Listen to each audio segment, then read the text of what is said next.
Hello, everyone, and welcome to Everything Under the Sun, the Auric Circus episode, where we delve into all things auras.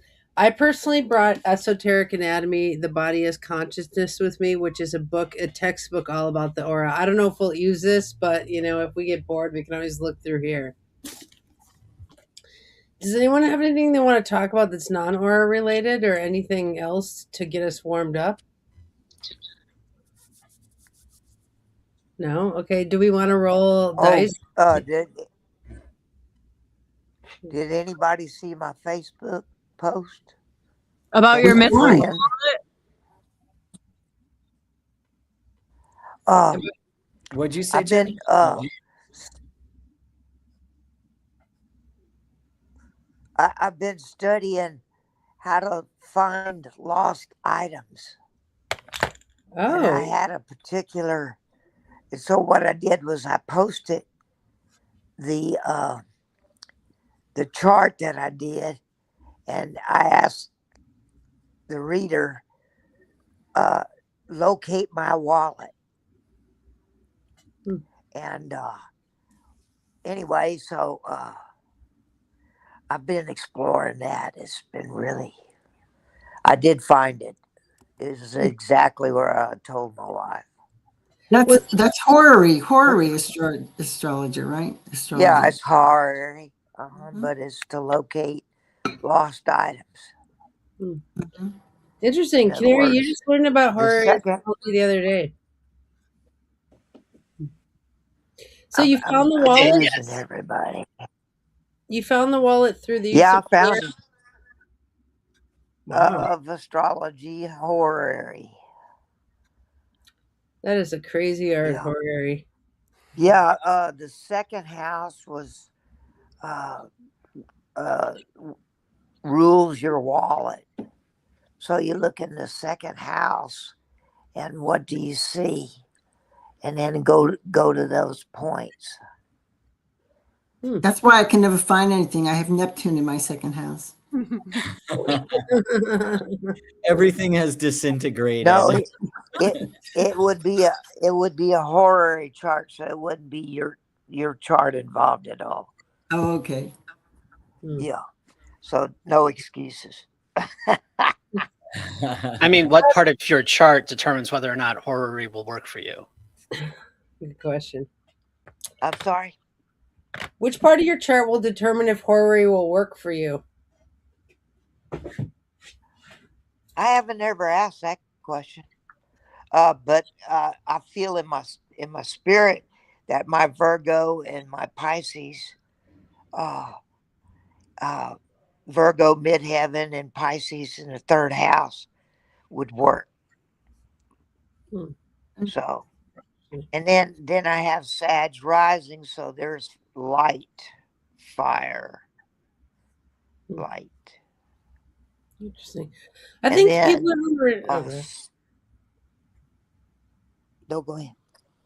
people who are into divination in general are often into horary, like asking not necessarily people who are like into pendulums and psychic stuff are often into horary. Yeah. Right. Well, see, my Jupiter's in the 8th house, and so I tend to be like I could read regular playing cards, I don't do it. It has to be kind of a culty or divination, and Jupiter would be luck there, or joy. Yeah, I would go down to the church and say, hey, let me do your reading. Nice. All right, well, welcome, Kimber. Good to see your aura here. Apparently, Jenna wanted to know what her aura looks like, and I don't know if anyone can read auras over Zoom. What do you guys think about that? Can you read an aura over Zoom? I can read Jenna's aura. What do you see there? All right. Well, Jenna, your aura feels expansive, but not in a scattered way. It's radiating out with let's see, just kind of orange waves that keep drawing back to a strong center, which, makes sense for someone with a kind of core identity like you. And yeah, I'm feeling a golden core that feels very self-defined, like you've had to really find who you are rather than just inherit it. Are you cold reading Jenna? Because You are cold reading her. What is that? Andy went to see John Edwards the other night. And I was like, this is a cold reading festival. Okay. That was such some really good cold reading. Like, Thank you. Like none of that was testable or scientific. It was just all just blooty blarty. Makes me want to sing the song "Blooty Blarty Booty Party." What is cold reading? Cold readings is like when you just like look at a person and then you start saying things, and then depending on they seem to be reacting negatively or positively. And I thought I'd weave some things in there about like discovering your identity just because not from your heredity, because I know that about you. But you use like little things about people to just like really reel them in. It's psychic trickery is really what it is. Yeah, because I've never seen Jay-Z be like, oh. So I was like, oh, this is new. Yeah. It's attentiveness used to fleece people is cold reading. It's what? Attentiveness, like paying close attention, used to fleece people, just to like scam money out of them. I'm not paying you, Jay-Z. I'll send you a bill later. I'll ignore it. I have a question. My only. Did you want to say something, Canary? I mean, I had a really quick dumb question, which is the bill at least going to be cute? Like, is he going to be a cute bill? Is he going to be like an average guy? Like, Always cute. Always cute. What were you going to say, Kimber? Do y'all think auras change? I think auras change, and I'm just playing with a paintbrush. Let me put that down. But not that it's always the same. So I want to know what y'all think. Well, I think that's true. And then that brings us to like the photography that you can get done of like your aura. And it seems if your aura is just like your aura of the instant, like how does that work? Do you like that given moment of your life, that's your aura. Yeah. That's called Carillion photography, right? Yeah, right? I think. I don't Debbie, know what you know believe. anything? You know something about this, right? Yes, I had one done decades ago when I was dating somebody, and they did one of those electronic photography things, and it was different than the one I had last. I have a picture here of my aura. They did the aura thing. So this is what it looks like. Oh, wow. Ooh. And they had, so I have indigo blue, calm, compassionate, nurturing, idealistic, peaceful. But it goes deeper. They had this one picture, and it's a big draw. This is at the mind, body, soul, or spirit conventions that they have. So this is my whole chakra. Wow. And then they did a little, and then I have a report on it, what it means. So there's like a dominant, like the left dominant and the head dominant and what it is.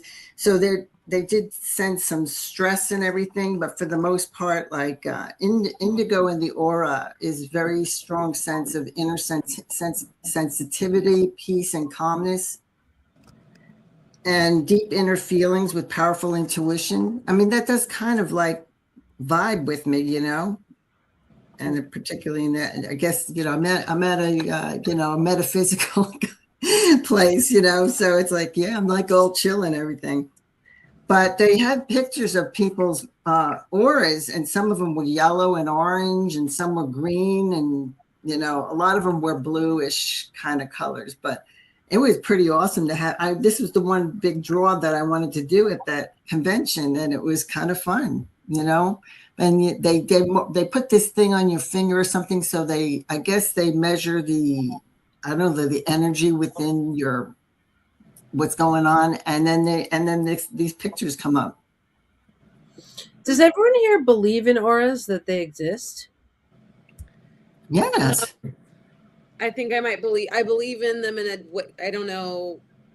I feel like you can feel it. I believe in energy around a person. I think it's an energy over anything. That's how they originally got these pictures, because they did it with leaves, and they could see that there was energy coming out from the edges of the leaves. Right. We use crystals, and we understand the energy from them. That's an aura of the crystals, right? I Yes. think I read somewhere that there's a word for aura in 96 languages. I don't know. If there with beer. Beer probably has.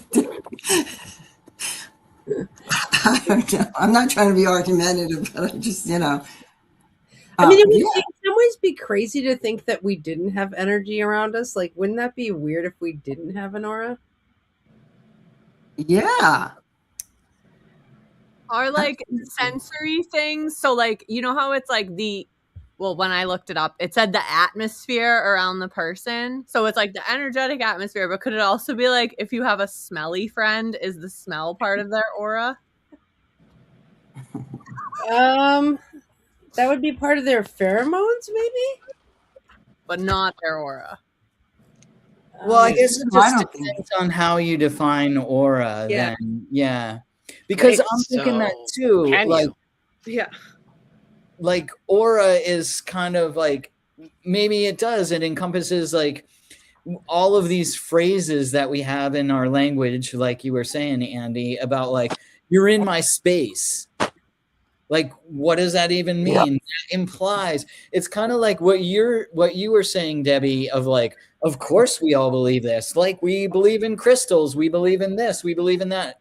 But the question is, do we all believe in that? Or if we believe in that, we believe in that because it's like prima facie or whatever that term is.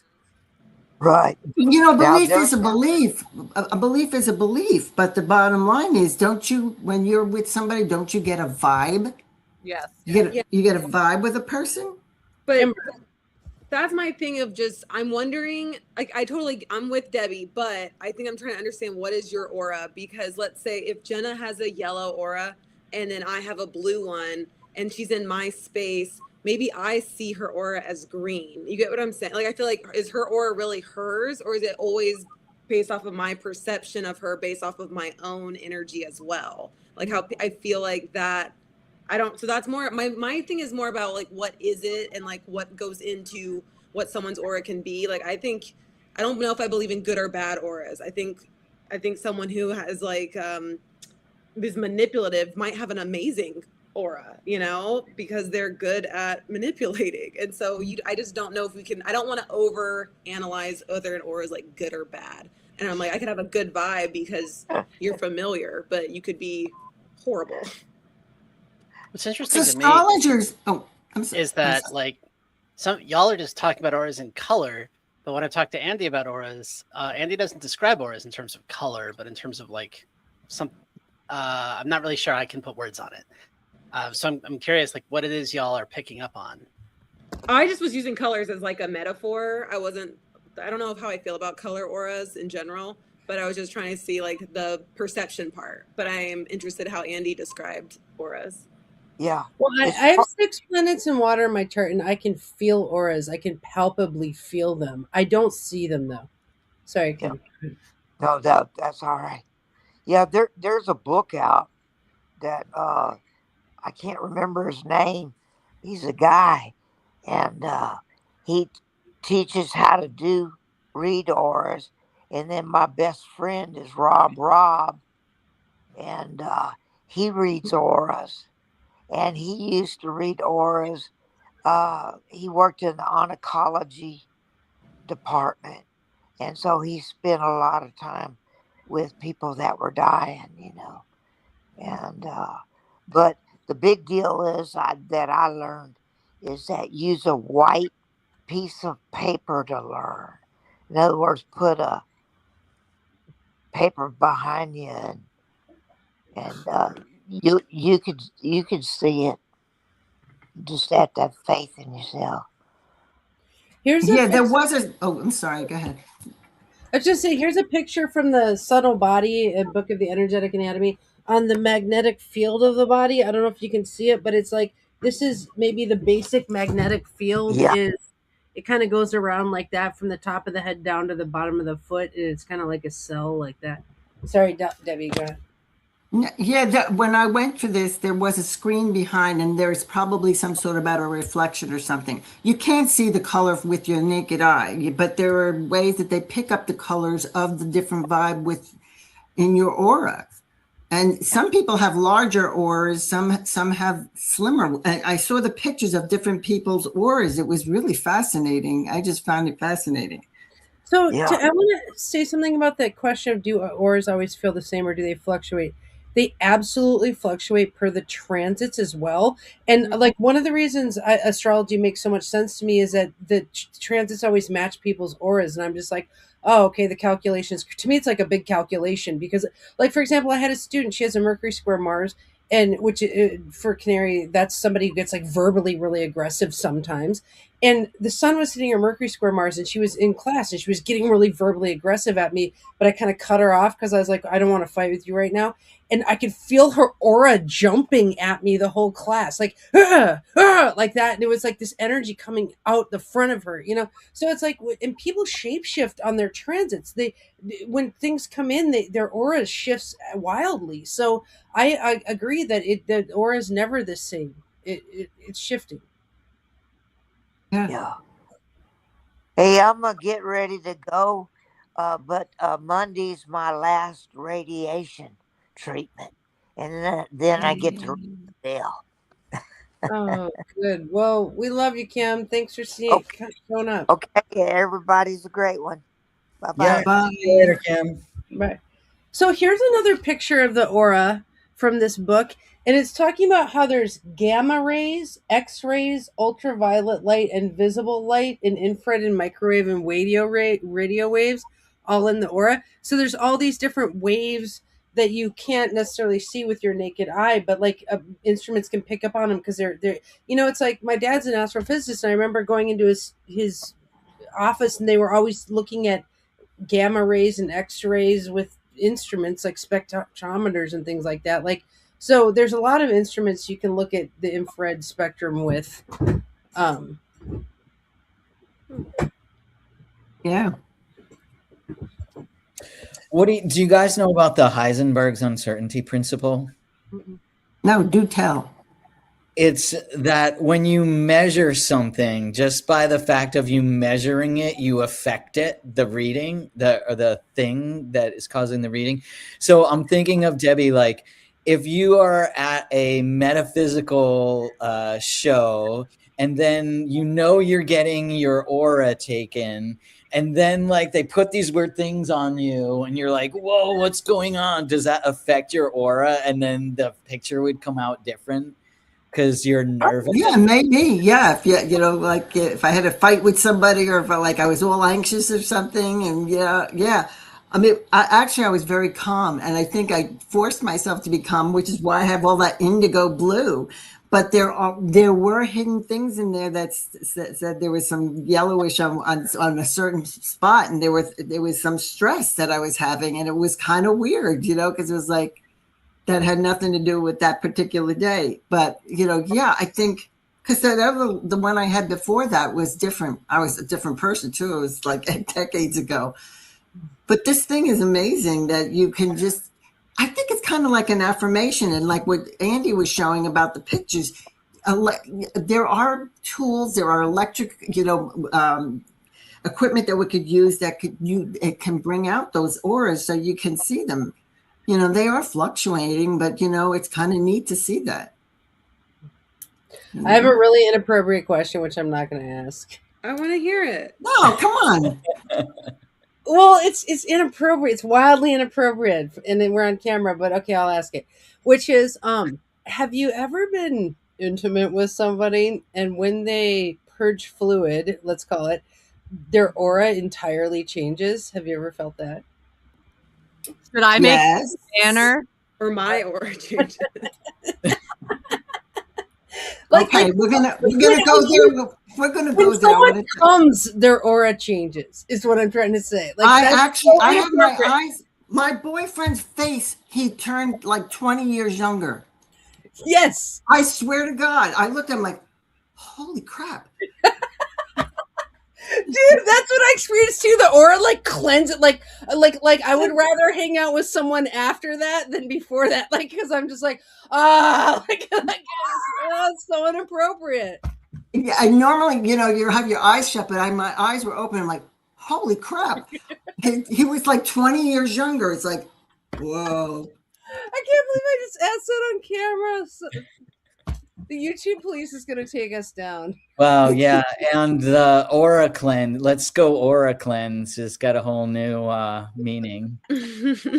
Oh my God, you guys! I should be fired from the job of being a teacher. I'm so inappropriate. It's normal activity. I mean, it's not like something like, But actually, Hippocrates Weird. on the Nature of Man, like that whole book is about the purgation of fluids, and like basically bloodletting is one of the ways that they heal people, but also the purgation of other fluids. And there is the case can be made that to be pent up with certain fluids makes a person ill. Is kind of what I'm saying there.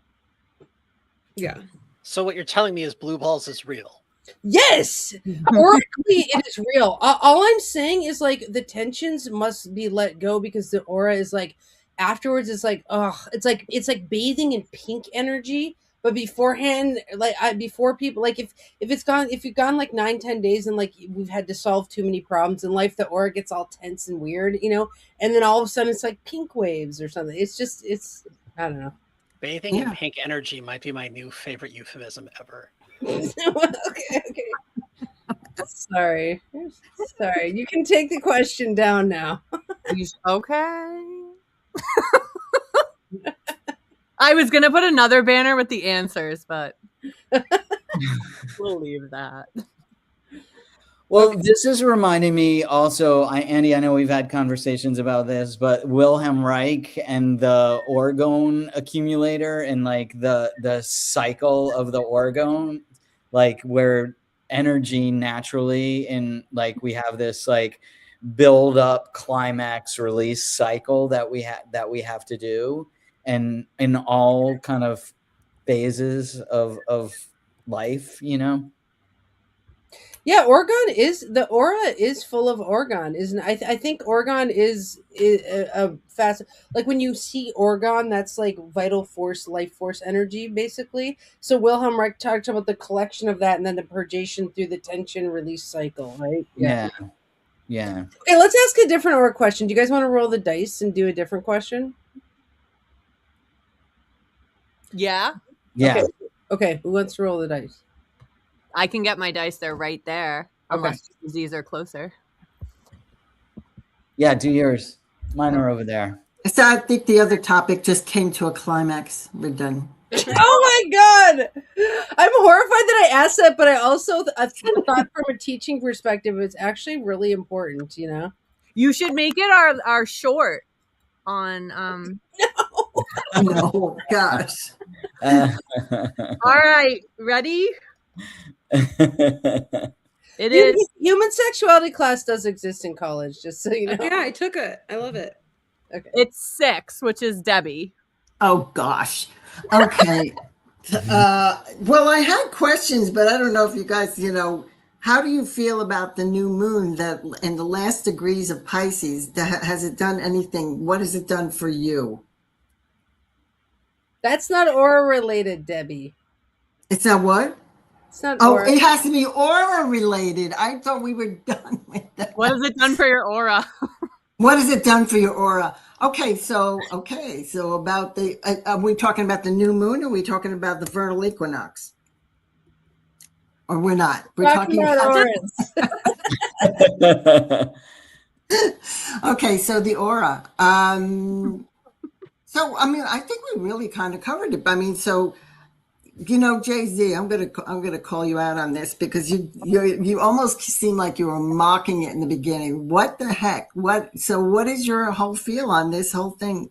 What is your feel on that? about auras?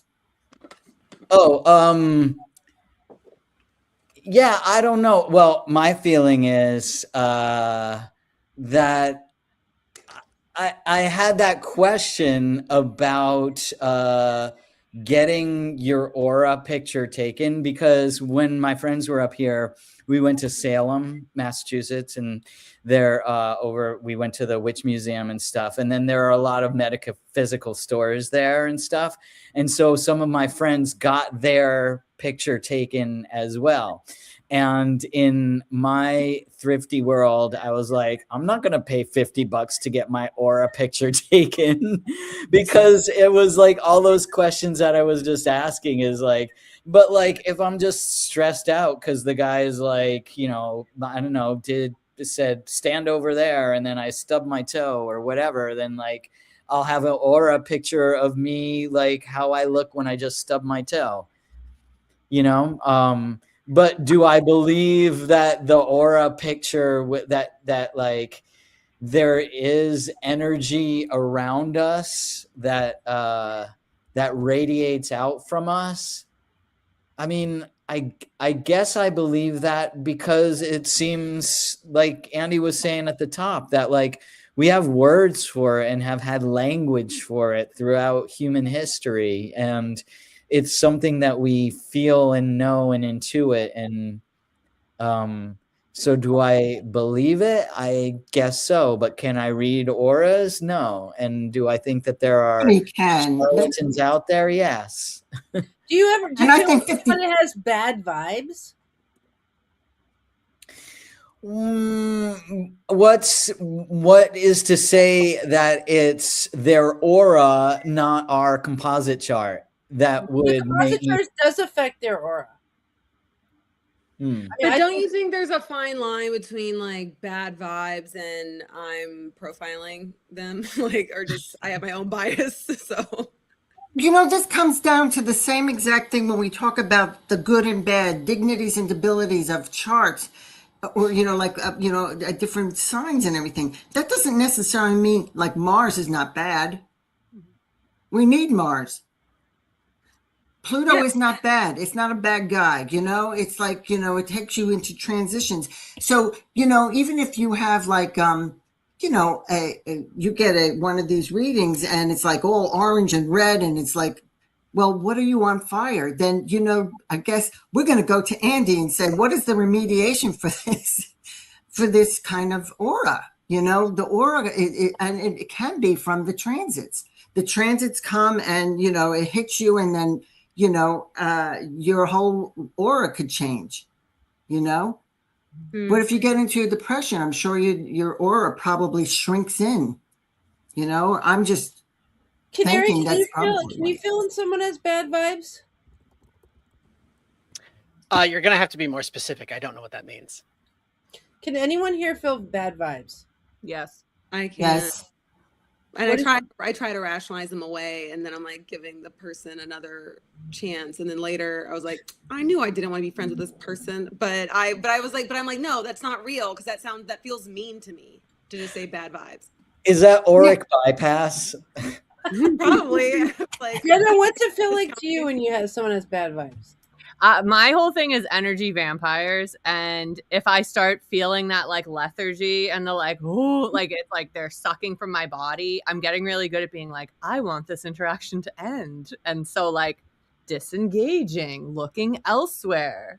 Well, you know what I mean? Like, you're using your Aquarian energy. I'm out of here. That's such a good call. I had to stay in it, but I was in an interview today and my whole body kept doing this. Like I was trying to leave. Oh, Canary. Okay, so now listen. So when we talk about a vibe, it's like, do you feel you're intuitive? No. He doesn't have any water in his chart. He's all air and earth, in fire. So the logic kicks in. It's like, you know, yeah. Debbie, what's it feel like to you? Because you definitely have some water in your chart. What's it feel like when someone has a bad vibe? I literally can't, like, I almost can't breathe. around them. You know, I feel like nausea a little bit. I feel like I gotta skip out. I just kind of like avoid the person. Mm-hmm. I feel like it's my it's for me, but I feel like pit in my stomach and my throat is really like I don't want to speak. Like it's my words feel very heavy around them, and if they touch me, I'll recoil a little bit. Like I don't like when people are just meeting me and wanting to like touch me or act like we're friends. I think that's very, very bizarre. It is very bizarre. I don't like that either. Hmm. I'm hugging everyone at UAC. But that's Well, I want to say I don't think people have good or bad vibes generally. I think people can have a generally good vibe and then go into a hard transit and get a bad vibe for the duration of a transit. I don't think people are just good or bad vibes. Yeah. You know, I have there's vibes that I find so gross and they're not even no one's doing anything wrong. Like little kids in their auras. I'm like, get your little kid aura away from me. Like I don't even want to feel that little kid aura. But like babies have the biggest reaching auras. Like they're just always like look at me. Like their auras like reach out and they're like little balls of energy. Like I don't like baby auras very much either. But yeah, I mean I think yeah, I think people go into a bad vibe for a duration of time. There are charts that have more negative vibes, but no one's just a negative vibe. It's like auras involve photons, like it's light. Light hits the eyes, it comes down the spine and goes out the chakras. Like it's photons, and photons are a particle and a vector. You know, so it's like they can be sitting there like particulate, and then there's a transit, and then they start coming out like a vector. Hmm. So you're saying an aura is a sort of non-visible light that's reflecting off of people to tell you who they are. I'm still back on the what the heck are auras question that we never really addressed as far as I understand it. So I'm just trying to catch up. I think they're energies that we emit out. Like you got that part of it, and I think the colors of it just match the energy with whatever you're expelling out. So question there is am I the source? Like my first girlfriend told me she could feel the heat coming off my body from like 6 inches away when we were just walking next to each other. In which case I'm the source. It's my heat. She's picking up on it. That's great. But Andy just said a thing where it's like light enters you and then it comes out, sort of like a reflection, the way any other light works. So again, for auras, am I the source or is my aura a reflection? I don't think of it as a reflection. I think of it as it literally light. It's like sunlight goes down your eyes, down your spine, and comes out your chakras. Chakras are energy vortexes, and it comes all out. I mean, it's not necessarily a reflection. It's like an extrusion of light. Is how I think of it. It's like photosynthesis. Kind of, it's a human photosynthesis. Yeah. Okay. And your chart is the interface through which it extrudes. You know, kind of thing. That's a fun picture. So human photosynthesis, and then what information are you getting about a person from their aura? What does an aura tell you about someone? Assuming you don't know their chart, you haven't met this person. Well, one of the things I can always tell is if they have water in their chart. Like, for example, when people have water, I feel plasma in the aura. So there's like rolling waves. And in esoteric anatomy, you can read about the different like air, fire, earth auras. And it totally matches what I feel. Like one time this woman was like talking to me and I was at Chuck E. Cheese with my daughter. I'm like trying to act normal. This was before I was on meds, by the way. I'm on meds, which has reduced my auric sensitivity by like 100, and which is part of why my schizophrenia is under control. But basically I was talking to this woman at Chuck E. Cheese and I felt this rolling plasma just coming off her chest. It was just like rolling waves like this. And I'm trying to act normal, but I'm just like I'm feeling it in the air. And then she's like, oh, thanks for letting me get that off my chest, like, and I was just like, oh, this is too literal. But it's water, like cancer energy. People have cancer. I feel plasma up here. Cancers live in the waters of the chest. Like Scorpio, I feel plasma down here. It's like a pushing plasma down here. And then Pisces, I kind of just feel it's like in the whole aura. So I can definitely tell when people have water in their chart.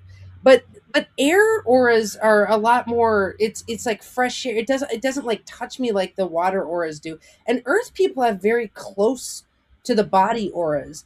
And then And then fire people are very warm. Like you have a lot of fire in your chart, like the Mercury and Venus and Aries. So maybe that's why your girlfriend felt how warm you were. Like my baby daddy is a Sun Mars conjunction in a Leo, and when he was mad at me, I could feel him burn like my aura. Like he was sending out heat, like right here, and it was like burning me right in the side. So fire is like heat, but Earth is like a non-existent aura. Like you almost don't feel. Part of why I chose Shane as a husband is a triple Earth, and I do not feel his aura very much at all. He does have water. He has Cancer, so when he's vibing in his Cancer, I can feel water right here on him. But it's really non-offensive to me. But that's my short and long of the description of how they feel.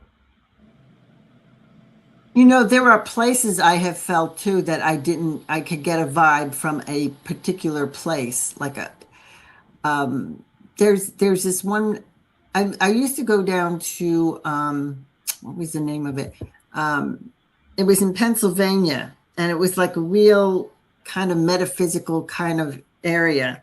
And there was this one store I would not go in. I stepped in there, I'm like, no.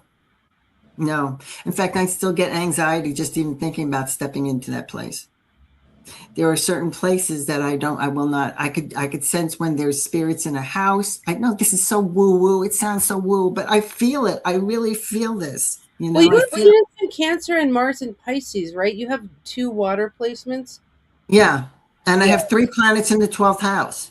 Oh yeah, interesting. And my Uranus in my sun sign in the 11th house. Oh yeah, JC is super watery and doesn't feel auras. I find that peculiar. Oh, I do too. Yeah. He's reaching for the Virgo side of everything, you know, because it's like it's too much water. Yeah, maybe I just don't know how to judge them, you know. Maybe I feel them but don't know what to do with that. Who knows? Yeah, interesting.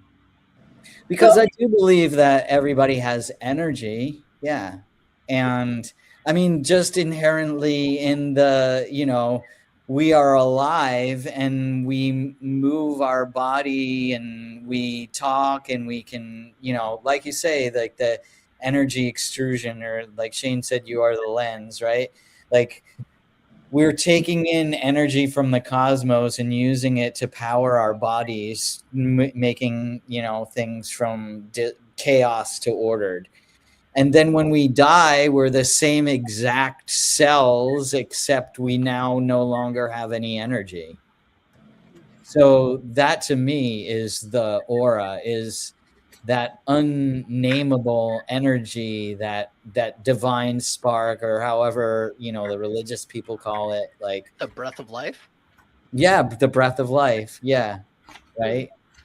I asked my daughter about this earlier because she sees spirits, and I was like, where do you stand on auras? And she said it's, for her, it's not colors so much as textures. That's the best word she could use to describe it, or like densities. Like she can always tell when there's like a spirit or something or some energy that's like either in a room or stagnantly placed somewhere. And the minute she acknowledges it, she can see it react to her interaction with it. So that affirms that it's like a entity of some sort. And she's super Pisces. Oh, sorry, Kidding. That was one of the questions I wrote down for today, which was, can people consciously influence each other's auras? Or can you manage your own? I have a comment about this. So in my young years, I used dowsing rods to measure auras. So, you know, you can just take a hanger and you can break it and make dowsing rods out of a hanger. And you can walk up and when you get to the edge of someone's aura, they'll go like this. And you can, so my friends and I would do auric tests, and we would stand 10 feet away and I'd be like, all right, pour love out of your chest, pour love just at me. And it would flow. And then all of a sudden the rods would go bing. And then I'd be like, pour hate at me. And we were like doing all these tests with dowsing rods. And you can literally mess with the dowsing rods with your aura. I mean, that's the only answer I can say, because that's what we've tested. But yeah. But is that like a Ouija board where it's like the person holding the rods controls it? No, I don't believe in Ouija boards, and I think they're creepy. I would never go near one. I wasn't controlling them. I was, and I could literally feel the energy coming at me because I could feel the auras. So it's like I think it was reading, it was picking up on chi. I mean, it's literally chi, which qigong masters they stop bullets with chi. I mean, chi is a force. Yeah, I was thinking not about auras, but more about energy. Like, you know, certain people who can shift the energy of a room for better or worse. And I've seen that a lot with Scorpio moons and Taurus moons. And I'm just like, I feel like that might be connected to the aura thing. But I remember we went out for a girls' night with my friends, and one friend had a Scorpio moon, and we just could feel like, okay, why is she so angry? Like, and she was being quiet. She was trying really hard to not affect the mood, because I guess she was going through stuff. And she was like, at the end of the night, she's like, I'm sorry, y'all. I feel like I just totally, but we had no idea what was going on. But she was like, I'm just tired. But her tired made us all feel really awkward the whole night. And she wasn't even trying to. She's like, I have this really weird effect on rooms when I'm not feeling well. And I was like, you do for sure. I want to show you guys this picture from Esoteric Anatomy. This is an air aura, according to this book. Oh, wow. Windy. It's like a cocoon. This is a fire aura. It comes out in circles like this. That's fire, according to this book. Yeah. It doesn't have earth or water, but I wanted to show you guys. It's kind of. I feel like this is what air does. Kind of feel like it's like fresh. Yeah, like a cocoon, right? Yeah, but it's like uplifting and kind of like windy, almost. You know, kind of like that. Looks to me like a cyclone rather than a cocoon. I was thinking of like a tornado. Yeah. Well, you know, Kimber, one of the things about auras that, you guys, I'm not trying to be the expert on auras. I just have like felt a lot of them, and I do really weird things sometimes when people are like, "What are you doing?" I'm like, "I need to fix that aura right there." Like I do weird jokes and act silly, and people are like, "What are you doing?" I'm like, "That fix that aura." Like I really get annoyed with bad vibes, right? But the thing is, like clowning is really good for people's auras. That's one of the reasons I turned to clowning. Music too. You can clear a whole room of bad vibes with music. But Kimber, when people don't talk about what's wrong, it sits in their aura, and I can feel it, right? And then when they're like, "Oh my god!" Like all of a sudden, the aura cleans. So it's like I really like people who like talk about what they're feeling, because otherwise, it kind of seethes out of them. And so your friend sitting there quietly, trying not to be negative, was energetically just funky, basically. Right. Maybe she needed to go in the bathroom and take care of it. An aura cleanse.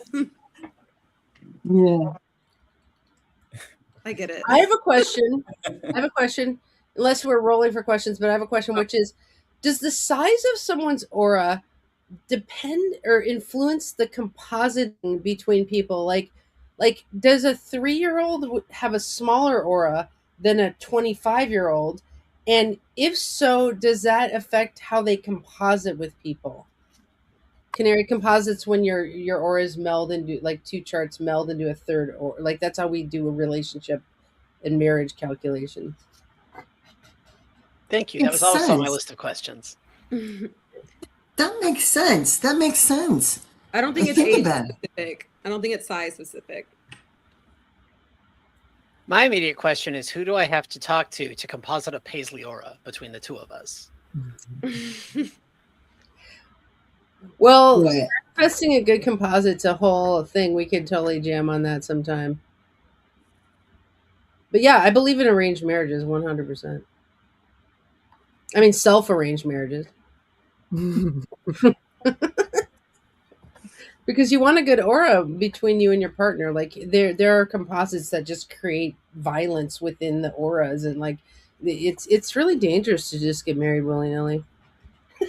You guys think auras have anything to do with your sun sign, like more than other signs? Just because thinking about it as like your life force energy, like your vitality, maybe that influences like how prominent or how strong your aura is.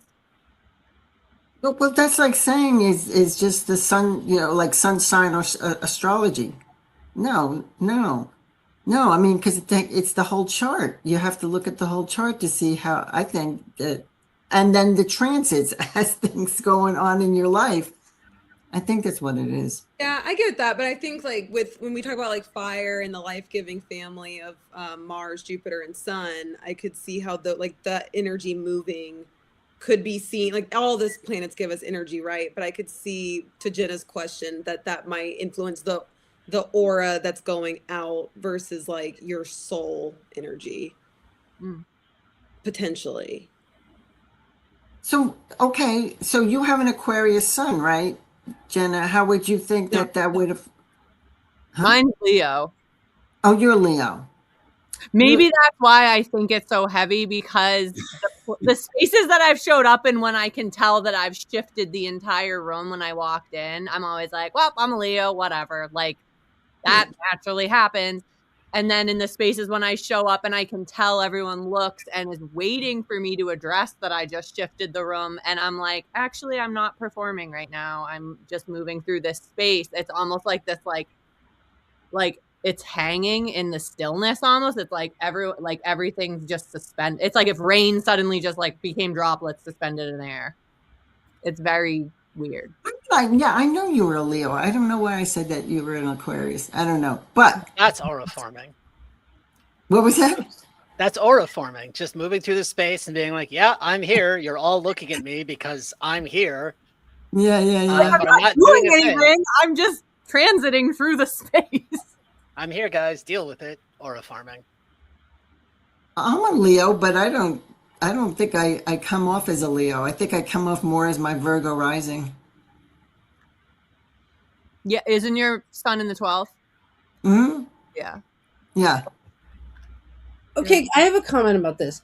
So I actually do think that the sun is like the battery through which the rest of our planets are filtered, right? So a sun in Leo is the sun being at home. It's very strong in the solar plexus. Like if you look at Leo, it's the high heart too. When I feel Leos, their aura comes out like this. It's like fire from here. And their solar plexus is really strong. So I've been in the room with you, and it's like you have this formidable presence just by having a very strong solar plexus, right? Leos are offensively taking up of space because of the state of their auras. I believe that from being around them. Pisces is a very diffuse and kind of more weak aura, but it's a weak sun, right? Like the sun is strong in Leo, it's weak in Pisces. If you read Medical Astrology by Judith Hill, she says that Pisces are very sensitive. Like their aura is generally more diffuse and sensitive to everything, right? But now, is one good or bad? No. I mean, the Pisces can sense things that the Leo can't. The Leo's taking up space with their solar plexus, and the Pisces is living in their whole aura. But so there's good and bad, facets to each thing. But I do agree that the whole aura starts with the sun in the, it's like Canary is the sun in Taurus, and when I stand next to him, I do feel like there's an earthiness to him. There's a kind of calmness to the vital force that is the sun. Like whereas Kimber's an Aquarius sun, so maybe when we're next to her, we might feel a more windy, airy vibe. I do think the sun starts the rest of everything. The moon is the reflected light of the sun, for example. So the moon is like reflecting, but it's reflecting our sun sign. So your Gemini moon is reflecting Leo sun to Gemini moon, right? So it's going to be a stronger Gemini moon than maybe like a Pisces sun with a Gemini moon, so that's my assessment of that. I'm not saying I'm right. I'm just saying that's kind of how I would mechanically. No, I really like that. Do you think the aspect between the sun and the moon becomes more like important in the chart based on the strength of the sun energy to make the moon bigger or make the moon brighter or more influential? I mean, I think each chart is its own infrastructure. It's just like a song has different chord structures. It's like just a different structure. But like your sun square Pluto does inform your sun. I think your Pluto in Scorpio feeds the sun. It makes a stronger sun in Leo. Like Pluto in Scorpio is very forceful. Canary has that too. Like it's got a forceful vibe to it. So because it's square your sun, like you're going to be a forceful Leo sun as well. Now, sometimes it depends on the transits. It's going to be when transits hit the Pluto square sun, you're going to vibe forceful Leo. And then the rest of the time you're going to be, and your sun's also trine Saturn. So sometimes you'll be kind of in more contained Leo, and then forceful Leo, and then contained Leo. That's I have a question. So Aquarius, the sun is weaker in Aquarius, like traditionally. And I'm thinking, what if, and my moon Pluto is strong and I'm born at night. So if we're thinking about sect, would that play in? Like, would then moon be stronger in your mind, Andy, or no? I mean, I think stronger is. I'm not using the word stronger like stronger in a, yeah, I get what you're saying. I mean, I guess I don't know if we could test it in a court of law, but I do think, yeah, if because you're a nocturnal chart, like the moon would be more pronounced because it would. I mean, I don't know though how we would know if your moon was stronger. I don't know how we would test that, but I hear what you're saying there. So, Can I jump back and do a quick question here? please. Okay, so you said there was a sign where their power source was coming out of the solar plexus, right? I think you said it was Leo was strong. So again, just you brought up my sign, so I got to ask, where's the power generation for a Taurus? Well, Taurus lives in the ear, nose, and throat, so it's actually throat chakra, but Earth going into throat chakra. Like Gemini's throat chakra, which you already also have, but it's like a spinning throat chakra. But Taurus is like Earth in the throat chakra, so it's kind of like this. Okay. Theoretically, I mean, That's so interesting because my husband's a Taurus sun too, and he always, when he gets like dress shirts, they need to widen the neck for him. His neck's so big. It's interesting. Well, Alexander's in the chat and he has a Taurus moon and he wants to know, Andy, you've seen his aura. Did it suit him or fit him? I don't see auras. I mean, I've felt your aura. You definitely feel like yourself, but everyone does. I mean, people just feel like they're charts. Like you definitely feel like a Taurus moon. Like you have that steadiness of a Taurus moon. Taurus is one of the most steady energies. It's kind of like this. It's like being in a peaceful nature farm of a person. But yeah, your Scorpio is you got that Scorpio too, which is kind of like that depth feeling of like kind of intensity and a little bit like emotional water going on as well. So you're kind of like a calm, but you're that Scorpio is so intense too. Yeah, you definitely feel like yourself. I mean, but I don't want to be like, oh, I can feel auras. I think a lot of people can feel auras. I think there are people who, I definitely think people who are more empathic in the chart can, like when you tell an empath stop being so codependent and empathic, and they're like, but I can feel that person's or energy, you know what I mean? And then there's people who can't feel energy, and people are like, you have no emotions or you are a sociopath because you have no empathy. Well, they literally can't feel the energy. Like people are always judging the empathy spectrum like one is better than the other, and I would say that the gods have created us each for different functions, and some of us are supposed to be, but if you feel auras and you are not trained, you will be taken down. Like I'll sit there feeling people while they're talking to me, and I've learned to sit there strongly as they vibe all over me while they're talking to me, you know. But that's why I temper how much time I spend in the room with people. It's like I get calibration fatigue from calibrating that shit. It's annoying, you know. So I kind of covet Jenna's beautiful, strong Leonian, you know, like just can walk into the room and not be affected. I mean, they're all different skill sets, I guess.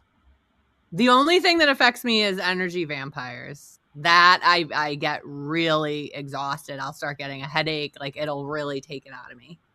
Now I'm wondering if there's multiple kinds of, like, because in ecosystems, right, anytime there's a food source, there's something that eats it.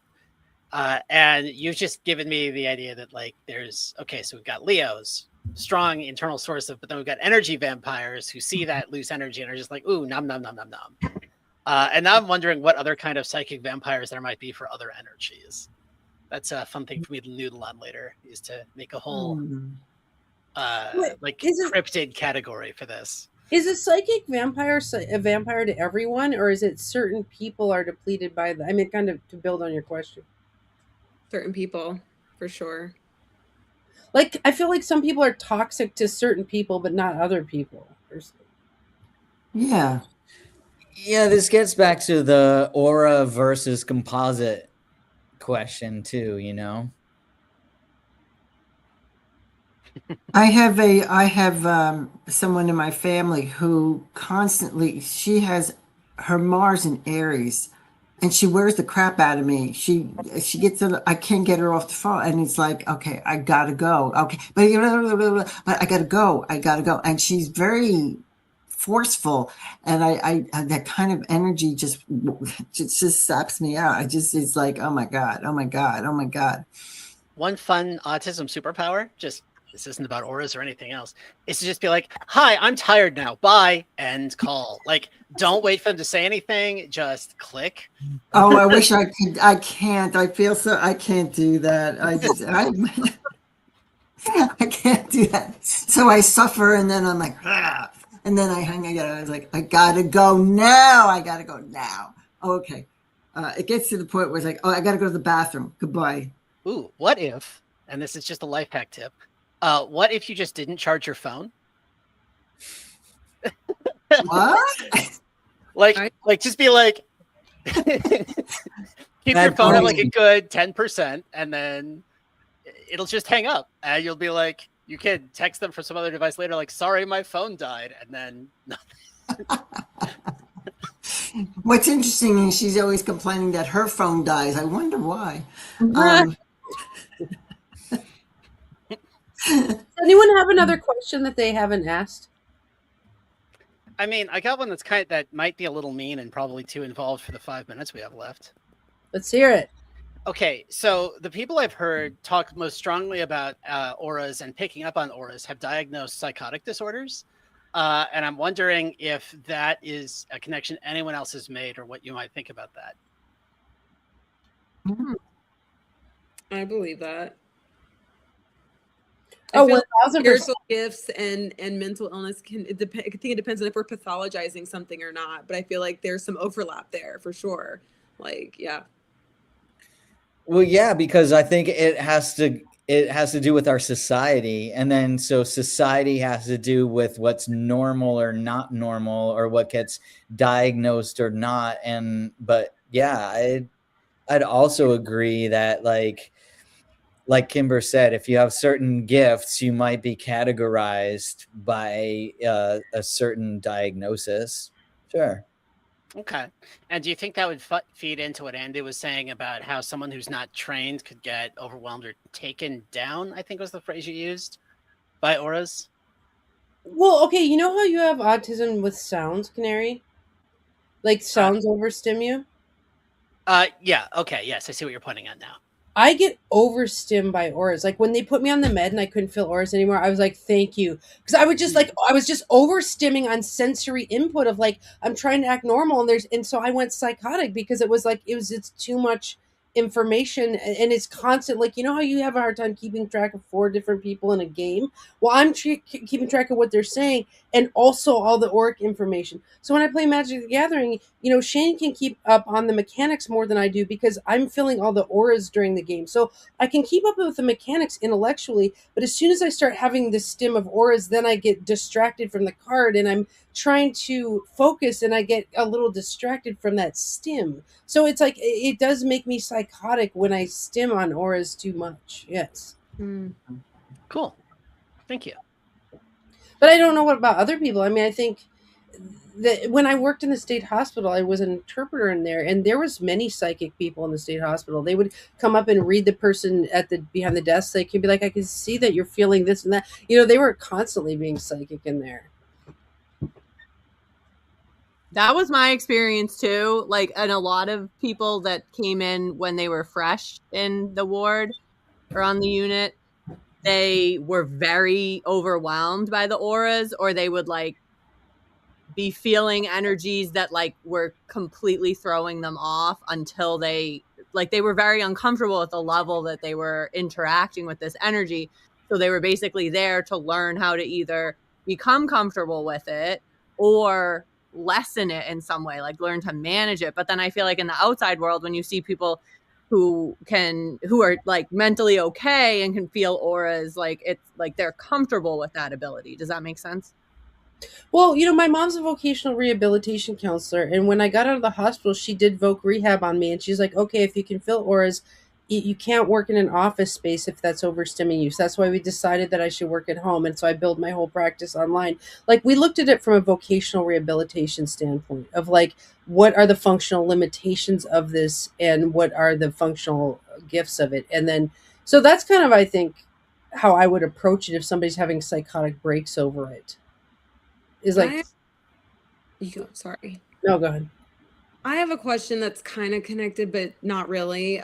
So I finally am wearing my hair down again, but when I'm feeling extra sensitive, I have to keep my hair up because I feel like what do y'all think? I've heard different things, but I do feel more sensitive to other people's energy when I'm wearing my hair down often. And so I was like very intentional to wear it up for a couple weeks or a month maybe, I don't know, but I'm just like, what do you think? Do you feel like that makes you more sensitive if you're it's antennas.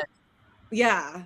I also agree that like when I have my beard braided and I had it like very tightly braided in 3, right? There were times like experiences that I was like, oh man, I got to take this out just so that I could feel better. Yeah.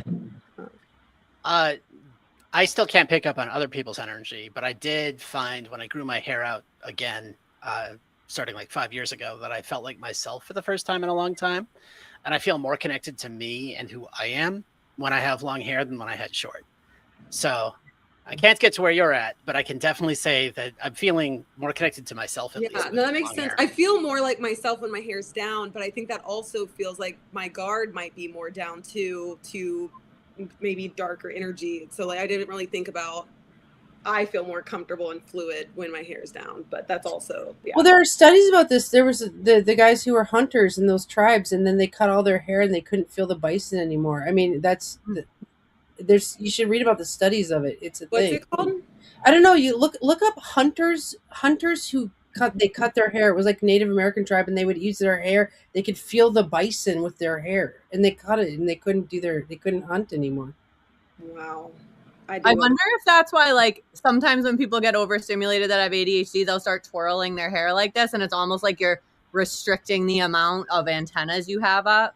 Yeah, I would hide my hair in school and tie my like hoodie really tight, like when I was stressed. Yeah, I'll start doing like wicked tight braids that like are like twisting my scalp. Yes. All right, you guys, we have to cut this conversation off. I feel like this was heavy on like my side of the equation. So next week, let's have someone else choose the topic. Sorry, we just had to move through this topic. It came up last week, and I was like, all right, let's just do auras. But that's my friend Rob. He's a pet psychic. Hi, Rob. I'm happy. And Shane also feels energy when his hair's down. Yeah. Oh, Shane, for sure. His hair is in Oregon for sure. Okay. So I don't know who wants to pick the topic for next week, but think about it, and it's up for grabs. So, Canary, it was great to have you. It was great to see everyone else. What is Andrew's aura septic? What does that mean? Or a skeptic. Oh, skeptic. Skeptic spelled the K, just FYI. All right. All right, you guys. See you next week. Bye. Thank you. Bye. Bye.